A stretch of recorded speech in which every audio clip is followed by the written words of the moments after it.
नमस्कार, माउन्टेन समाचारमा स्वागत छ। म सिमरन गौतम। नमस्कार, म सचिता बुढाथोकी। सुरुमा अहिलेसम्मका मुख्य समाचार।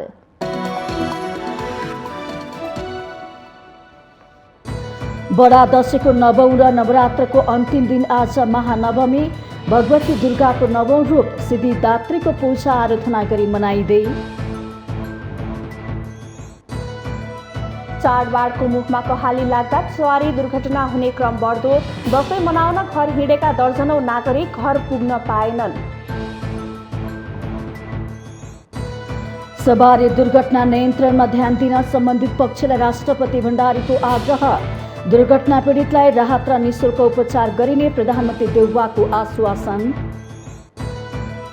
संसद सुचारू गराउन नेकपा एमालेसँग छलफलका लागि तयार रहेको सभामुख अग्नि सापकोटाको भनाई। सरकारवाला सबै पक्ष संवादमा आउनुपर्नेमा जोड। मङ्सिर 9 गते हुने भनेको काङ्ग्रेसको महाधिवेशनको लागि आन्तरिक विवाद बाधक बन्ने।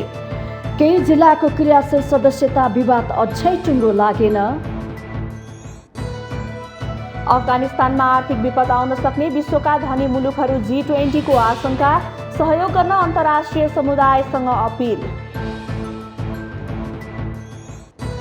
र दिल्लीलाई पराजित गर्दै Kolkata Knight Riders Indian Premier league IPL को फाइनलमा दिल्ली क्यापिटल्स 3 विकेटले पराजित।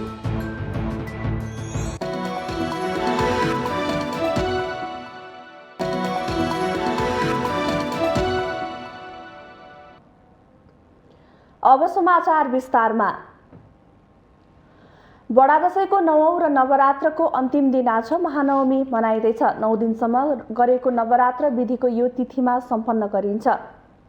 नवदुर्गाको प्रसाद भने दशमीको बिहान लगाउने परम्परा रहेको छ। नवमीमा भगवती दुर्गाको नवौं रूप सिद्धिदात्रीको पूजा आराधना गरिन्छ। सिद्धिदात्रीको उपासनाले सिद्धि प्राप्त हुन्छ भन्ने मान्यता छ। 4 भुजामा चक्र, गदा, शङ्ख र कमल पुष्प लिएकी कमलकै आसनमा बसेकी देवीको आराधनाले मनोरथ पूर्ण हुने विश्वास गरिन्छ। महानवमीमा अघिल्लो रात गरिएको काल रात्रिको पूर्णताका लागि हवन गर्ने विधान छ। यो दिन खीर, तिल र घिउ मिश्रित चरु देवीलाई हवन गरिन्छ। नवमीमा पनि शक्तिपीठ तथा दशैं घरहरूमा पशुबलि दिने परम्परा छ। शाकाहारीहरूले भने घिरौला, कुबिन्डो र नरिवल जस्ता वस्तु बलि दिन्छन्। महानवमीमा तलेजुको मन्दिर सर्वसाधारणका लागि खुल्छ। नवरात्रमा दुर्गाका नवौं स्वरूपका साथै महाकाली, महालक्ष्मी र महासरस्वतीको आराधना गरिन्छ। देवीका 3 रूप मध्ये महाकालीलाई शक्तिको स्वरूप मानिएको छ। महाकालीको आराधनाले शक्ति प्राप्ति हुने विश्वास गरिन्छ। समृद्धिको कामना गरेर महालक्ष्मीको पूजा आराधना गरिन्छ। विद्या, बुद्धि प्राप्तिका लागि महासरस्वतीको उपासना गरिन्छ। नवरात्रका समयमा देवीको उपासना गर्ने अनेक विधि छन्। घटस्थापना गरेर विभिन्न देवीको आराधना गर्ने, देवी भागवत, देवी पुराण र दुर्गा सप्तशती लगायत ग्रन्थ पाठ गर्ने र शक्तिपीठहरूको दर्शन गर्ने गरिन्छ।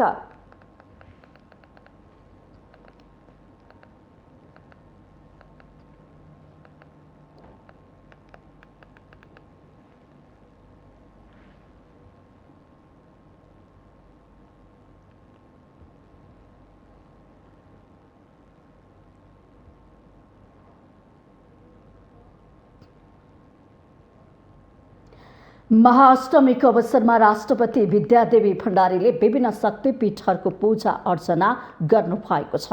बुधबार अपराह्न 4 बजेदेखि राष्ट्रपति भण्डारीले काठमाडौँ उपत्यकाको विभिन्न शक्तिपीठहरूमा पूजा आराधना गर्नुभएको हो। उहाँले काठमाडौँ उपत्यकाको नक्साल भगवती, गुहेश्वरी, मैती देवी, कालिका स्थान, भद्रकाली, महाकाल, सङ्कटा, नरदेवी, इन्द्रायणी र शोभा भगवतीको दर्शन गर्नुभएको थियो।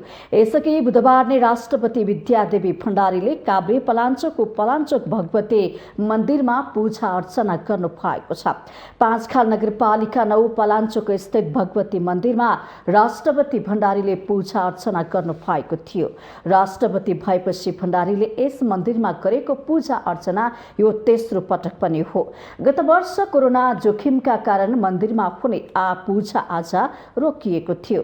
राष्ट्र प्रमुखले बडा दशैंको अवसरमा घरमा पलाञ्चोक भगवतीको दर्शन गर्ने परम्परा चलिआएको छ। करिब 1700 वर्ष अघि अर्थात् सम्वत 425मा मानदेव प्रथमको पालामा स्थापित पलाञ्चोक भगवती, नक्साल भगवती र शोभा भगवती दिदीबहिनी मध्ये पलाञ्चोक भगवती ठुली दिदी हुन् भन्ने लिच्छवीकालीन किंवदन्तीमा उल्लेख पनि छ। यो मन्दिरमा विशेष गरी दशैं, माघे संक्रान्ति र वैशाख पूर्णिमामा भक्तजनको घुइँचो हुने गर्दछ। नेपालीहरूको महान पर्व दशैं मनाउन घर जाने क्रममा सडक दुर्घटनामा परि दर्जनौं नागरिकले ज्यान गुमाएका छन्। आफ्नो गाउँ फर्किरहेका 32 जना मुगु निवासीले फुलपातीको दिन दुर्घटनामा ज्यान गुमाएको घटना कहाली लाग्दो छ। दशैं बिदामा पर्यटकीय गाउँ घान्द्रुक घुम्न गएका विद्यार्थीहरूले बाटोमै ज्यान गुमाए। देशभर विभिन्न स्थानमा भएका अन्य सडक दुर्घटनामा परि धेरैले ज्यान गुमाएसँगै सडक यात्रा किन सुरक्षित बन्न सकेन भनेर चौतर्फी रूपमा सरकारको आलोचना भइरहेको छ। केही दिनदेखि ठाउँ ठाउँमा भइरहेका सडक दुर्घटनाबाट दर्जनौं नागरिकले ज्यान गुमाएका छन्। कास्की, स्याङ्जा र अछाममा भएका छुट्टा छुट्टै जीव दुर्घटनामा परि 15 जनाले ज्यान गुमाएका छन्। दशैंको बिदामा घान्द्रुक घुम्न गएका आन्तरिक पर्यटक घान्द्रुक पुग्न पाएनन्। विवाहका लागि जन्ती गएकाहरू बाटोमा नै ज्यान गुमाउन पुगे। मुगुमा यात्रुवाहक बस दुर्घटनामा पर्दा 32 जनाको मृत्यु भएको छ। दशैं मनाउन घर फर्किरहेकाहरू घर पुग्न पाएनन्। मृतक मध्ये अधिकांश विद्यार्थी छन्। यो घटनाले कैयौं अभिभावकले आफ्ना सन्तान गुमाएका छन् भने कैयौं सन्तानले आफ्ना अभिभावक गुमाएका छन्। मृतकको शनाखतका लागि ट्रकमा राखेर सब जिल्ला अस्पताल लैजाँदै गरेको हृदय विदारक दृश्यले दशैंको रौनक नै खल्लो भएको छ। महोत्तरी र बैतडीमा पनि सवारी दुर्घटनामा परि थप 3 जनाको मृत्यु भएको छ। सयौं मानिसहरू दशैंकै समयमा अङ्गभङ्ग भएका छन्। सडक दुर्घटनाबाट वर्षेनी ठूलो समयमा नागरिकहरूले ज्यान गुमाइरहेका छन्। कैयौं नागरिकहरूले सडक दुर्घटनामा जीवन यात्रा नै टुङ्ग्याउनु पर्ने बाध्यता बनेको छ। सडकहरू मृत्युको कारण बन्दा पनि हाम्रो राज्य यस विषयमा कहिले पनि गम्भीर हुन सकेन। मृत्युपछि प्रधानमन्त्रीदेखि नेताहरूसम्म सबैले श्रद्धाञ्जली र समवेदना दिने गरेका छन्। एउटा शोक वक्तव्य जारी गरेर राज्य आफ्नो जिम्मेवारीबाट सजिलै पन्छिरहेको छ। नागरिक गन्तव्यमा पुग्न नसकेर खराब सडकका कारण मृत्युवरण गर्न बाध्य छन्। सडकको दुरावस्था, थोत्रा सवारी साधन, गैर जिम्मेवार यातायात व्यवसायी र सक्षम जनशक्तिको अभावका कारण चाडपर्वमा घर जानु पनि नेपालीहरूका लागि अभिशाप बनिरहेको छ। क्षमताभन्दा बढी यात्रु राखेर यात्रा गर्दा सरोकारवाला निकायबाट निगरानी हुँदैन। सडक सुरक्षा सम्बन्धी अत्यावश्यक प्रणाली नबनाउँदा वर्षेनी बढ्दो सडक दुर्घटनाबाट देशले ठूलो जनधनको क्षति बेहोर्नु परेको तितो यथार्थ पछिल्ला दुर्घटनाहरूले थप उजागर गरेको छ। सरकारी निकायको तथ्याङ्क हेर्ने हो भने 60% दुर्घटना चालकको लापरवाहीकै कारणले हुने गरेको देखाउँछ। तर चालकहरू कहिले पनि राज्यको आँखामा पर्दैनन्। हवाई यात्राको क्रममा सामान्य समस्या आउँदा पनि सरकारले छानबिन समिति गठन गर्छ। तर सडक यात्रामा एकै पटक दर्जनौं यात्रुको ज्यान जाँदा समेत दुर्घटनाबारे छानबिनसम्म हुँदैन। के राज्यले धनी र गरिब नागरिक हेरेर विभेद गर्न मिल्छ र? पटक्कै मिल्दैन। यथार्थ के छ भने हाम्रो यातायात क्षेत्र भद्रगोल अवस्थामा छ। चालकलाई सजग र जिम्मेवार बनाउन सकिएको छैन। सडक सुरक्षा प्रणाली नै अस्तव्यस्त अवस्थामा छ। सडक सुरक्षा मुख्य गरी चालक, सवारी साधन र सडकसँग जोडिने विषय हो। तर यी तीनवटै पाटा चुस्त दुरुस्त छैनन्। सडक बनाउनु अघि अध्ययन गर्ने प्रणाली छैन। बनेका सडकमा पनि कस्ता सवारी साधन चलाउन दिने भनेर अध्ययन नगरी अनुमति दिँदा दुर्घटना झनै बढ्ने गरेको छ। सयौं यात्रुलाई सुरक्षित गन्तव्यमा पुर्याउने जिम्मेवारी बोकेका चालकको शारीरिक र मानसिक स्वास्थ्य अवस्था उपेक्षा गरिन्छ। थकान र मानसिक तनावका बीच सवारी साधन चलाएकै कारण धेरै दुर्घटना भएको तितो विगतबाट केही सिक्न सकिएन। दुर्घटनाको कारण खोज्नु भन्दा आँखा चिम्लिने राज्यको प्रवृत्ति थप घातक छ। सडक यातायात नेपालीका लागि एउटा विकल्पहीन विकल्प हो। जलमार्गको सम्भावना छैन। रेलमार्गको विस्तार भइ नसकेको अवस्थामा हवाई मार्ग अधिकांश नेपालीको पहुँच बाहिर छ। यस्तो अवस्थामा सडक यातायात नेपाल जस्तो भूपरिवेष्टित मुलुकमा भरपर्दो माध्यम हो। तर सडक नै कैयौं नेपालीका लागि मृत्युको कारण बन्न पुगेको छ। सडकको नियमित मर्मतका लागि भनेर सरकारले हरेक वर्ष अर्बौं रुपैयाँ कर उठाउँछ। जनताले तिरेको कर बापत सुविधा पाउनु त परै जाओस्, उल्टै अनेक शास्ति खेप्नु परेको छ। पानी परे हिलो छ्यापिने, घाम लागे धुलाम्य हुनुपर्ने बाध्यता छ।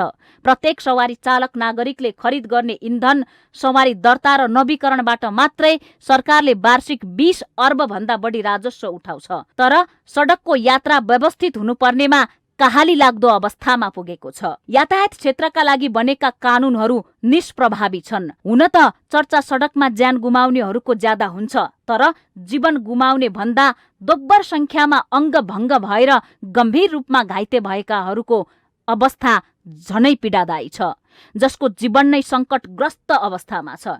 यसबाट परिवार, समाज र राष्ट्रले ठूलो मूल्य चुकाइरहेको छ। दुर्घटनाबाट हुने मानवीय क्षतिको कुनै मूल्य छैन। पारिवारिक र सामाजिक पीडाको मापन गर्ने यन्त्र पनि छैन। तर सडक दुर्घटनाको अवस्था कहाली लाग्दो अवस्थामा छ। सरकार यस विषयमा गम्भीर हुन जरुरी छ। माउन्टेन टेलिभिजन एसडी राजनीतिक ब्युरो। राष्ट्रपति विद्यादेवी भण्डारीले चाडपर्वको बेला सवारी दुर्घटनाको घटना बारम्बार दोहोरिरहेकाले नियामक निकाय तथा सेवा प्रदायकहरूसँग सतर्कता अपनाउन आग्रह गर्नु भएको छ। राष्ट्रपति भण्डारीले ट्विट गर्दै केही दिन यता धेरै जनधनको क्षति हुने गरी भएका सडक दुर्घटना भएकाले यस्ता घटना दोहोरिन नदिन नियामक निकाय, सेवा प्रदायक तथा सेवाग्राहीले सतर्कता अपनाउनु पर्ने बताउनु भएको हो। राष्ट्रपति भण्डारीले मुगु, सिन्धुपाल्चोक, अछाम, स्याङ्जा, डडेलधुरा, कास्की लगायतका विभिन्न ठाउँमा भएको दुर्घटनामा धेरै सर्वसाधारणले ज्यान गुमाउँदा मर्माहत भएको उल्लेख गर्दै घाइतेहरूको स्वास्थ्य लाभको कामना पनि गर्नु भएको छ। यसैगरी उपराष्ट्रपति नन्दबहादुर पुनले पछिल्लो समय भएका सवारी दुर्घटनाप्रति दुःख व्यक्त गर्नु भएको छ। उपराष्ट्रपति पुनले दुर्घटनामा निधन भएकाहरूप्रति श्रद्धाञ्जली व्यक्त गर्दै शोकाकुल परिवार गहिरो संवेदना व्यक्त गर्नु भएको हो। उहाँले घाइतेहरूको शीघ्र स्वास्थ्य लाभको कामना गर्दै उचित उपचारको लागि सरकारको ध्यानाकर्षण भएको बताउनु भएको छ। प्रधानमन्त्री शेरबहादुर देउवाले मुगु, कास्की र अछाममा भएका सडक दुर्घटनाको समाचारले स्तब्ध भएको उल्लेख गर्नु भएको छ। यसैगरी सामाजिक सञ्जाल ट्विटर मार्फत प्रधानमन्त्री देउवाले दुर्घटनाको समाचारले स्तब्ध भएको भन्दै दुर्घटनामा मृत्यु भएका प्रति श्रद्धाञ्जली अर्पण गर्दै शोकमा परेका परिवारप्रति संवेदना प्रकट गर्नु भएको छ। उहाँले दुर्घटनामा मृत्यु भएकाहरूका परिवारलाई उचित राहत र घाइतेहरूको उद्धार तथा निःशुल्क उपचारको व्यवस्था सरकारले गर्ने बताउनु भएको छ। साथै प्रधानमन्त्री देउवाले सडक दुर्घटना न्यूनीकरणको लागि सार्वजनिक निजी सवारी साधनको नियमित परीक्षण एवं मर्मत गर्न, क्षमताभन्दा बढी यात्रु नराख्न र सुरक्षाको साथै मापदण्डहरू अपनाउन पनि ट्विटर मार्फत सम्बन्धित सबैको ध्यानाकर्षण गराउनु भएको छ।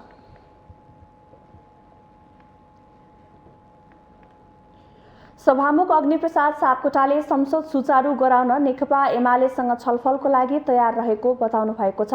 सभामुख सापकोटाले संसदको गरिमा बढाउन सबैको भूमिका बराबर रहेको उल्लेख गर्दै आफू प्रतिपक्ष दल नेकपा एमालेसँग छलफलका लागि तयार रहेको बताउनु भएको हो।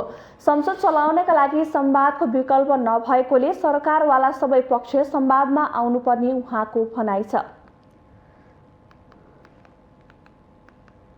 अब पहिला हाम्रो चाहिँ अब संवाद भइ नै रहेको थियो, अहिले विवाद भइरहेको छ र अन्तिममा चाहिँ फेरि वाद विवाद र संवादको विकल्प छैन हैन। म ढिलो चाँडो संवादमा उहाँहरू आउनुहुन्छ भन्ने छ। सभामुख सापकोटाले राजनीतिमा आग्रह पूर्वाग्रह हुनु सामान्य भएको बताउँदै विजया दशमीले सकारात्मक सोचको विकास गराउने विश्वास व्यक्त गर्नुभयो। दशैंको एउटा अवसरमा छौँ। यो अवसरले चाहिँ हामी सबैमा, हामीले दशैंको बेलामा यस्ता चाडपर्वहरूको बेलामा चाहिँ कामना गर्ने कुरा के हुन्छ त भन्दाखेरि सकारात्मक सोचको विकास होस्। सभामुख सापकोटाले संसदमा सभामुखले प्रभावकारी भूमिका नखेलेको भन्दै सञ्चार माध्यमहरूमा आएको कुरा सही नभएको दावी गर्नुभयो। उहाँले संसद सुचारू गर्नका लागि शान्तपूर्वक लागि पर्ने प्रतिबद्धता जनाउनुभयो। सभामुख सापकोटाले आगामी कार्तिक 9 गते बस्ने प्रतिनिधि सभाको बैठकमा संसद सुचारू रूपले चल्नेमा विश्वास व्यक्त गर्नुभयो।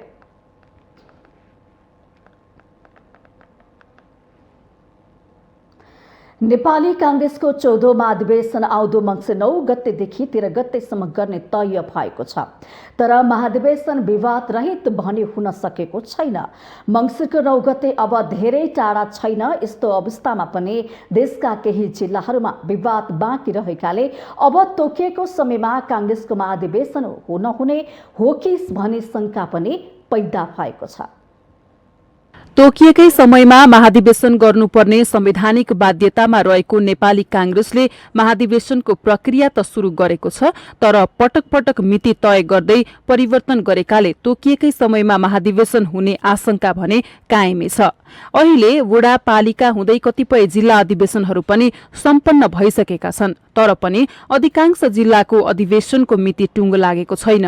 विभिन्न समस्या र शीर्ष नेताहरूबीच सहमति नजुटेपछि कांग्रेस महाधिवेशन तोकिएकै मितिमा गर्ने वा सार्ने विषयमा अझै अन्यल रहेको छ। तर पार्टीका नेताहरू भने दशैं अगाडिसम्ममा सबै खाले विवादहरूको समाधान भएमा तोकिएकै समयमा महाधिवेशन हुने बताइरहेका छन्।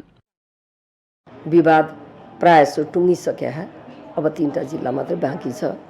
त्यसमा चाहिँ अब दशैं अगाडि नै त्यो विवाद टुङ्ग्यो भने एज इट इज रहला। दशैंपछि नै क्रियाशीलको विवाद पनि पुग्यो भने चाहिँ अलिकति समय महाधिवेशन त सर्दैन, अरू अधिवेशनका सेड्युलहरूलाई थोरै प्रभाव पार्न नि सक्छ। अब त्यसमा दशैं अगाडि सकिन्छ, दशैं पछाडि पुग्छ, त्यो कुरो चाहिँ नि त्यही समितिले भन्ने हो। कुरा के मिल्ने भने अब त्यही त हो नि, एउटाले एउटा पक्षलाई दोषी ठान्छ। नेपाली कांग्रेसको केन्द्रीय कार्यसमितिको बैठक पटक पटक बसेर आउँदो महाधिवेशन तोकिएकै समयमा गर्ने बताइरहेका बेला शीर्ष नेताहरूबीच नै अलमल देखिएको छ। युवाहरू नेतृत्वमा आउने उत्साह देखिए पनि पछिल्ला गतिविधिले भने त्यसलाई पनि चिर्न सकेको छैन। आफ्नो आफ्नो पक्षका कार्यकर्तालाई गरिने निर्देशन र कार्यशैलीले गर्दा तोकिएको समयमा महाधिवेशन नहुने हो कि भन्ने चिन्ता र चासो व्यक्त भएको स्वयं नेताहरू स्वीकार गर्छन्। अहिले कतिवटा जिल्लामा लगभग 4-5 वटा जिल्लामा अहिले पनि क्रियाशीलको विवाद छँदैछ। एकातिर 13 वटा जिल्लामा अहिलेसम्म पनि पक्कै पनि वडा अधिवेशन र गाउँपालिकाको अधिवेशन भएको छैन। त्यसकारणले बजारमा समयमा नेपाली कांग्रेसको 14औं अधिवेशन हुन्छ कि हुँदैन भने अहिले पनि शंका छ।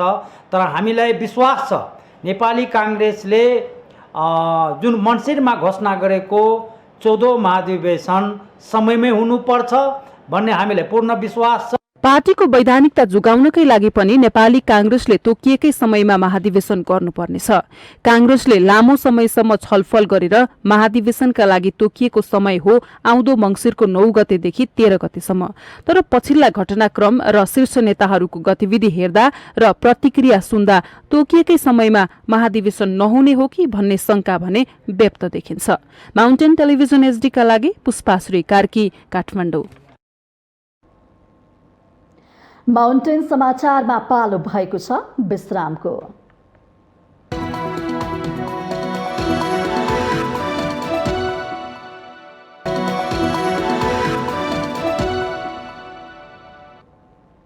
विश्रामपछि स्वागत छ। अब बाँकी समाचार।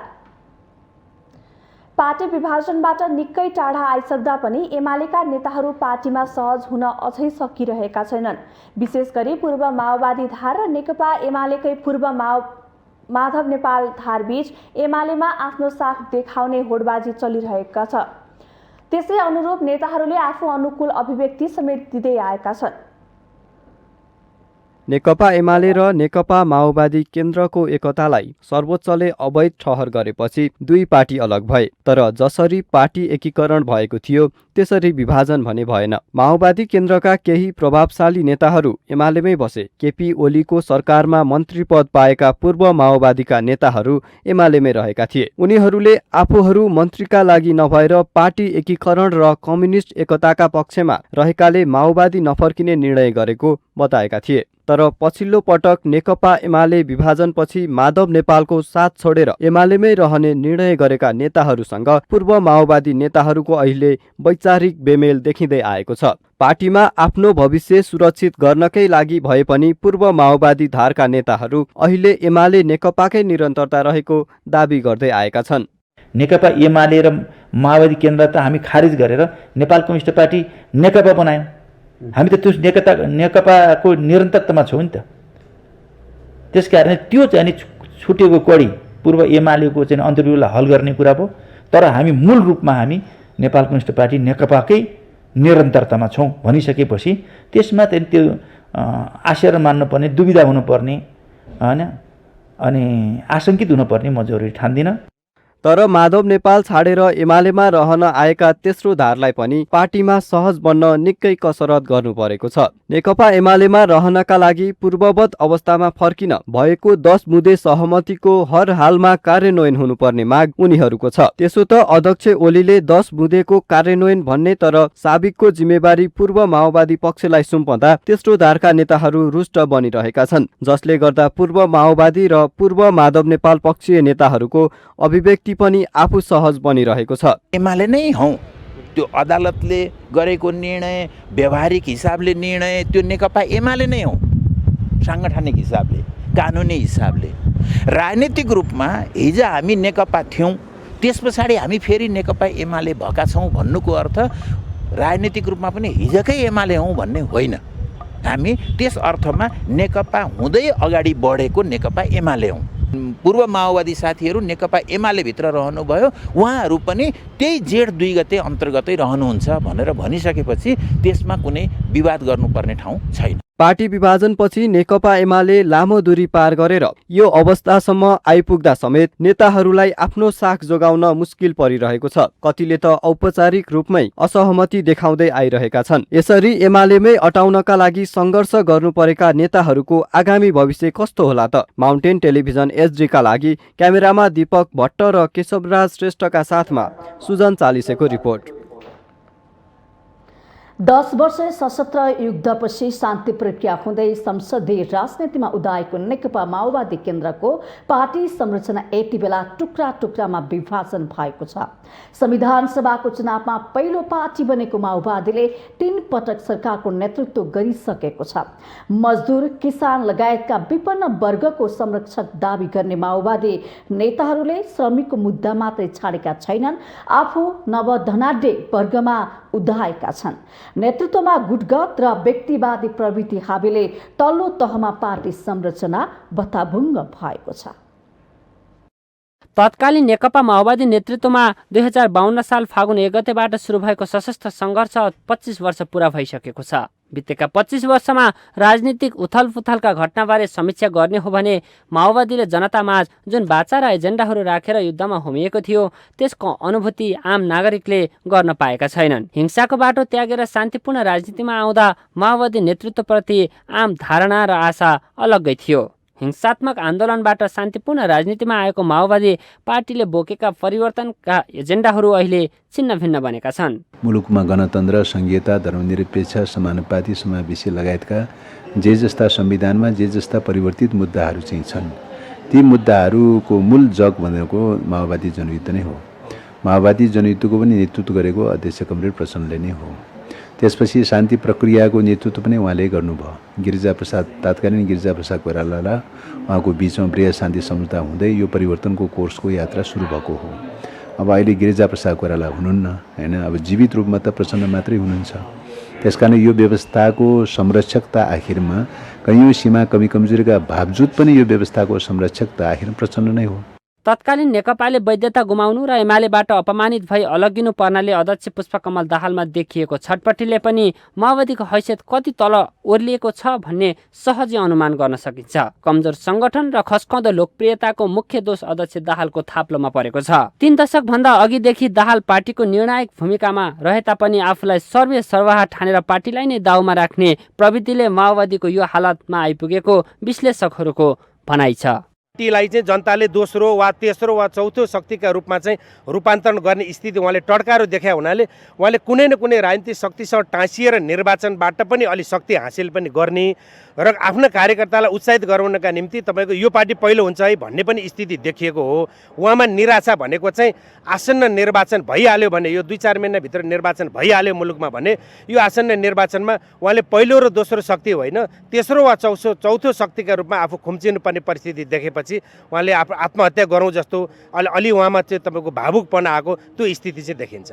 माओवादीले नेपालमा भएका हरेक परिवर्तनको हिमायती आफू भएको दाबी गर्दै आएको छ। सङ्घीयता, धर्मनिरपेक्षता, गणतन्त्र, समावेशी र समानुपातिक प्रतिनिधित्व आफ्नै आन्दोलन मार्फत नै स्थापित भएको माओवादी पार्टीले दाबी गरिरहँदा यसका अध्यक्ष दाहाल स्वयंले भने बेला बेलामा यसको स्वामित्व ग्रहण गर्ने सन्दर्भमा विचलित भएको देख्न सकिन्छ।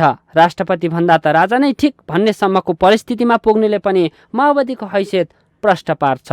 माउन्टेन टेलिभिजन एचडीका लागि बटुक राजगिरीको रिपोर्ट। काठमाडौँ उपत्यकामा खसी बोका बिक्री पहिलेको जस्तो नभएको व्यापारीहरूले गुनासो गरेका छन्। कोरोनाका कारण खसी बोकाको व्यापार कम भएको उनीहरूको गुनासो छ। कोरोना महामारीले गर्दा धेरैले रोजगारी नै गुमाएको र कतिपय गाउँमा दशैं मनाउन गएकोले काठमाडौँ उपत्यकामा खसी बोका व्यापार कम भएको व्यापारीको ठम्याइ छ। काठमाडौँका स्थानीय व्यापारीहरूको राम्रो व्यापार भए पनि बाहिरबाट खसी बोका लिएर आउने व्यापारीहरूले परमोल नै उठाउन नसकेको गुनासो गरेका छन्।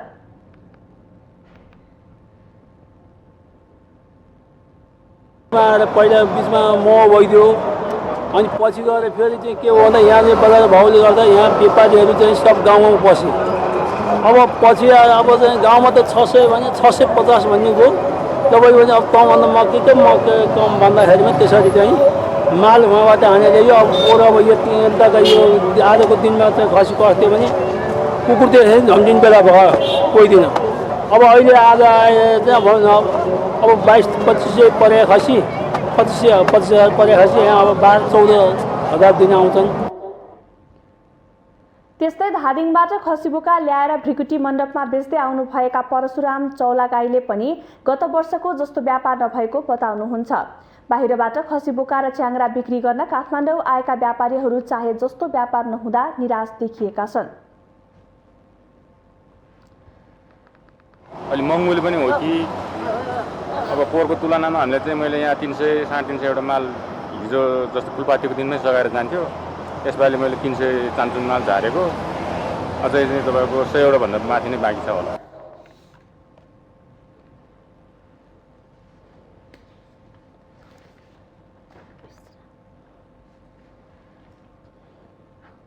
माउन्टेन समाचारमा पालो भएको छ विश्रामको।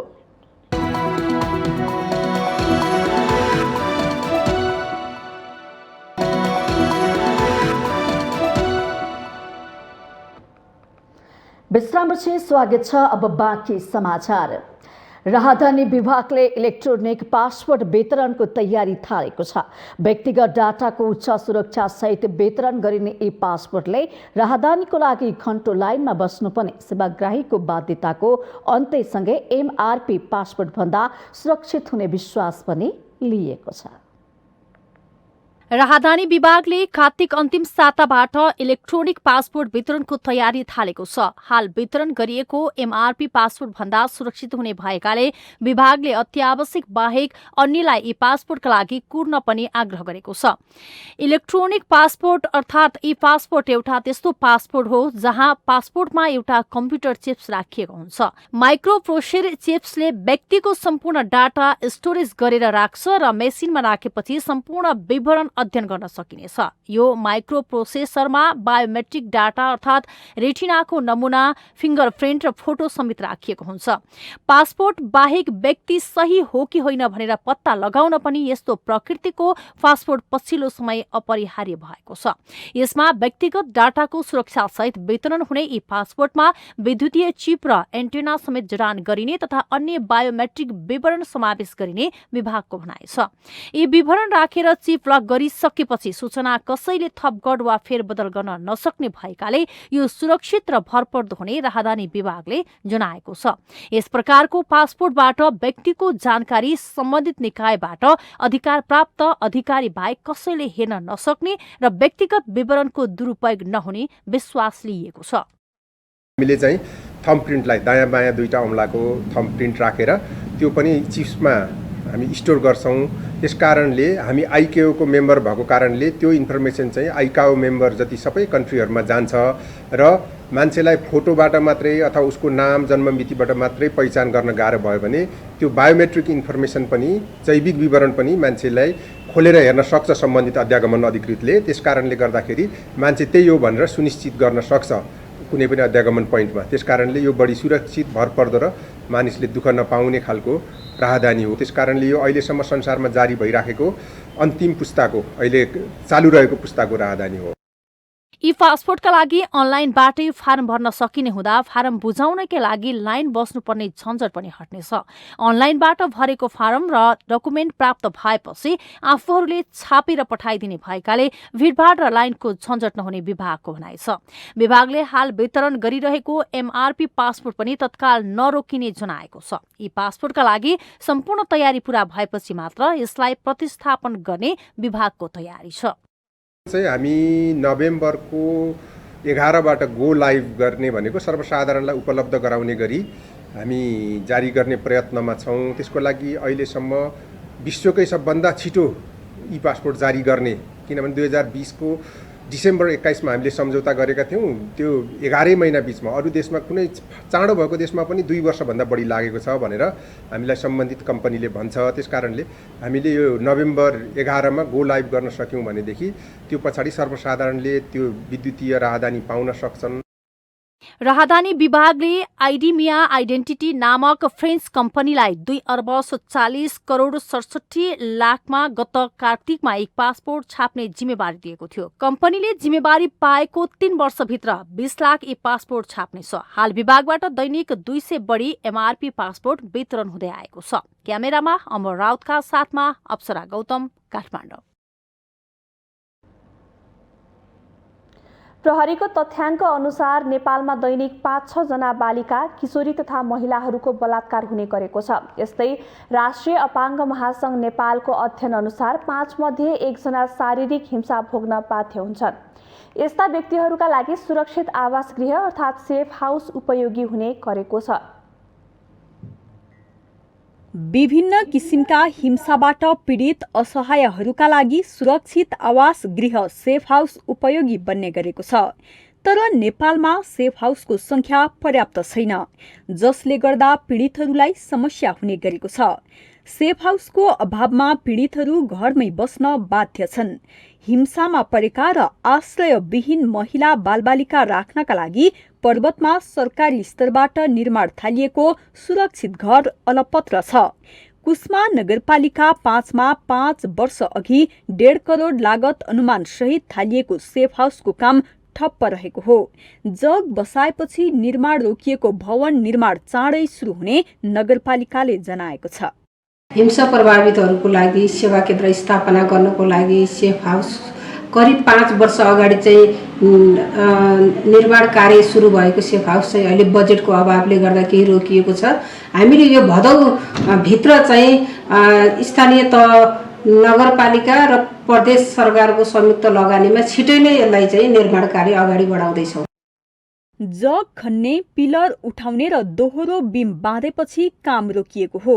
तर निर्माण थाल्नु अघि बोल कबोल गरेका सरकारी निकायबाट रकम नपाएपछि काम रोकिएको निर्माण समितिका पदाधिकारीको दाबी छ। भवन बनाउन 1 करोड 52 लाखको बजेट इस्टिमेट गरिएको निर्माण समितिले जनाएको छ। सेफ हाउस नहुँदा अहिले हिंसामा परेका पीडितहरूलाई सुरक्षाको लागि कास्की पठाउने गरिएको छ। अबले गरेको रकम संवाददाताहरूले जुन गर्नुभएको थियो त्यो रकम पनि उठेन। त्यस कारणले गर्दा यो सेफ हाउस निर्माण गर्न सकिएन। यता दाङमा भने सेफ हाउस सञ्चालनमा आएपछि हिंसा पीडितहरूले सुरक्षाको अनुभूति गर्न थालेका छन्। देउखुरीको राप्ती गाउँपालिका वडा नम्बर 4 मौरीघाटमा राप्ती गाउँपालिकाले सेफ हाउस सञ्चालन गरेको हो। यसबाट हिंसा प्रभावितहरूलाई केही राहतको अनुभूति भएको छ। जुनसुकै हिंसामा परेका महिला तथा बालबालिकाहरूलाई चाहिँ लगेर त्यहाँ चाहिँ पुनर्स्थापना गरेर त्यहाँ राख्ने गरेका छौँ। अनि त्यसमा चाहिँ सबै खुसी हुनुहुन्छ। हाम्रो गाउँपालिकामा पनि यस्तो भयो, स्थापना भएको छ, हामीलाई खुसी लागेको छ भनेर महिला दिदीबहिनीहरूले 2-4 जना मसँग पनि भन्नुभएको छ। कोरोनाका कारण जारी लकडाउनका बेला हिंसा प्रभावितहरूलाई सुरक्षित आवासका लागि विभिन्न सङ्घ संस्थाको सहकार्य र गाउँपालिकाको लगानीमा सेफ हाउस स्थापना भएको हो। सेफ हाउस स्थापना भएदेखि प्रभावितले नयाँ जीवन नै पाएको अनुभव गरेका छन्। हामीले यो लैङ्गिक हिंसा संरक्षण केन्द्र सञ्चालन गर्नको लागि गाउँपालिकाबाट बजेट विनियोजन गरेका थियौँ र त्यसमा चाहिँ अलिकति सञ्चालन गर्नको लागि हामीलाई कठिन भइराखेको थियो र हामीले भरपूर्ण रूपमा बजेट विनियोजन नगरेको कारणले गर्दा अब यता तान्दा उता नपुग्ने, उता तान्दा उता नपुग्ने, त्यो कारणले हामीले सङ्घ संस्थासँग समन्वय गऱ्यौँ र हाम्रो चाहिँ अब यो सेवा केन्द्र पनि सञ्चालनमा आइसकेको छ। हिंसामा परेर घरमा बस्ने वातावरण नभएकाहरूलाई सेफ हाउसमा राखेर उचित परामर्श तथा कानुनी उपचार उपलब्ध गराउनु पर्दछ।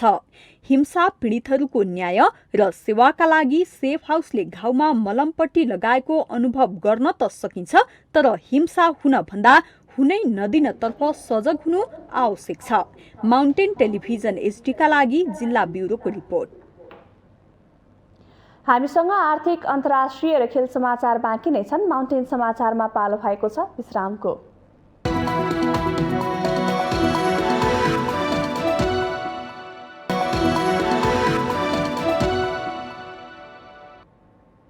विश्रामपछि स्वागत छ। अब पालो आर्थिक समाचारको। आर्थिक समाचारको साथमा मेरो देश मेरो जगदम्बा सिमेन्ट, गुणस्तरको नयाँ स्तर रिद्धि सिद्धि सिमेन्ट, 53 ग्रेड र 43 ग्रेडको सर्वोत्तम सिमेन्ट अपग्रेडेड स्पेनका साथ।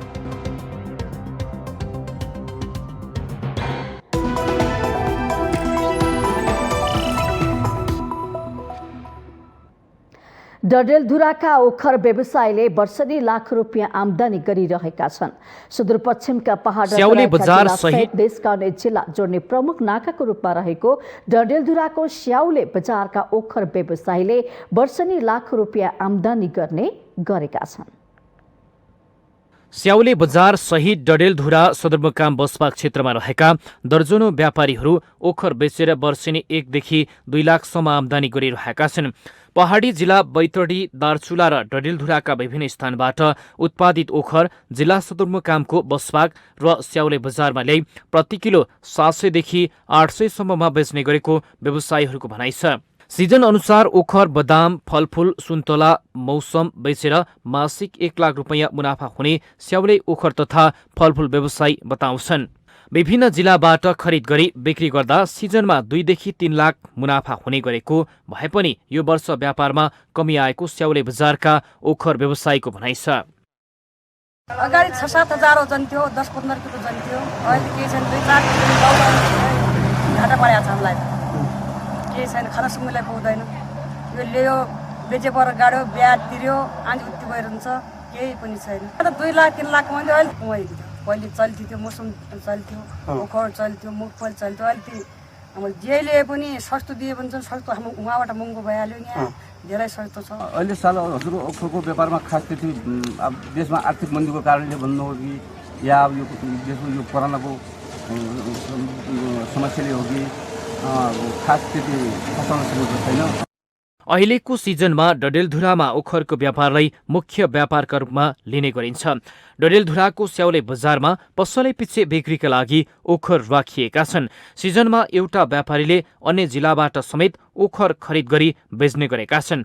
अन्य जिल्लाबाट समेत ओखर निर्यात गरी डडेलधुरामा ठूलो मात्रामा वर्षिनी ओखरको व्यापार हुने गरेको छ। बाटो ओहोर दोहोर गर्ने यात्रुहरू यहाँबाट ओखर तराईका जिल्ला कञ्चनपुर, कैलाली सहित राजधानीसम्म कोसेलीको रूपमा लैजाने गर्दछन्। पहाडी भेगको चिज हो, फल हो, एक आधारको होइन होइन। यसले हामीलाई कुनैको घरमा गयो भने इष्टमित्र हो, यहाँ आफ्नो घर हो चाहे कहीँ हो, बजार हो, त कुनै चिज लगेर गयो भने शुभ मानिन्छ उसलाई। खाली हात जाँदाखेरि के हुन्छ भने अशुभ देखिन्छ, अशुभ मानिन्छ। ओखर मात्रै नभई यहाँका व्यापारी सिजन अनुसारको फलफुल बेचेर जीविकोपार्जन गर्दै आइरहेका छन्। माउन्टेन टेलिभिजन एचडीका लागि डडेलधुरा सहकर्मी विमल जैरूको रिपोर्ट। माउन्टेन समाचारको अन्त्यमा अहिलेसम्मका मुख्य समाचार पुनः एकपटक।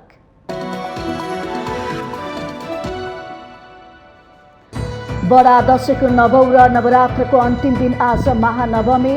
भगवती दुर्गाको नवौं रूप सिद्धिदात्रीको पूजा आराधना गरी मनाइँदै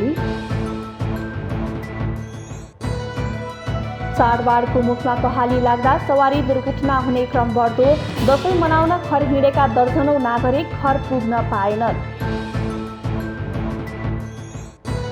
सवारी दुर्घटना नियन्त्रणमा ध्यान दिन सम्बन्धित पक्षलाई राष्ट्रपति भण्डारीको आग्रह। दुर्घटनाका पीडितलाई राहत र निःशुल्क उपचार गरिने प्रधानमन्त्री देउवाको आश्वासन। संसद सुचारू गराउन नेकपा एमालेसँग छलफलका लागि तयार रहेको सभामुख अग्नि सापकोटाको भनाई। सरकारवाला सबै पक्ष संवादमा आउनुपर्नेमा जोड।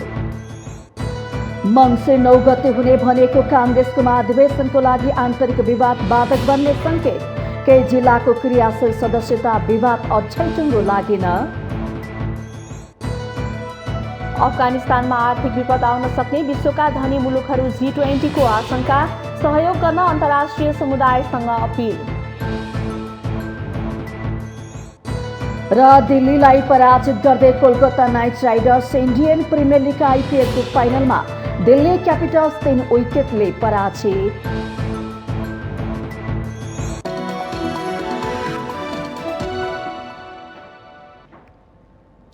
माउन्टेन समाचार अहिलेलाई सकियो। सत्य, तथ्य र निष्पक्ष समाचारका लागि माउन्टेन टेलिभिजन एचडी हेर्दै रहनुहोला।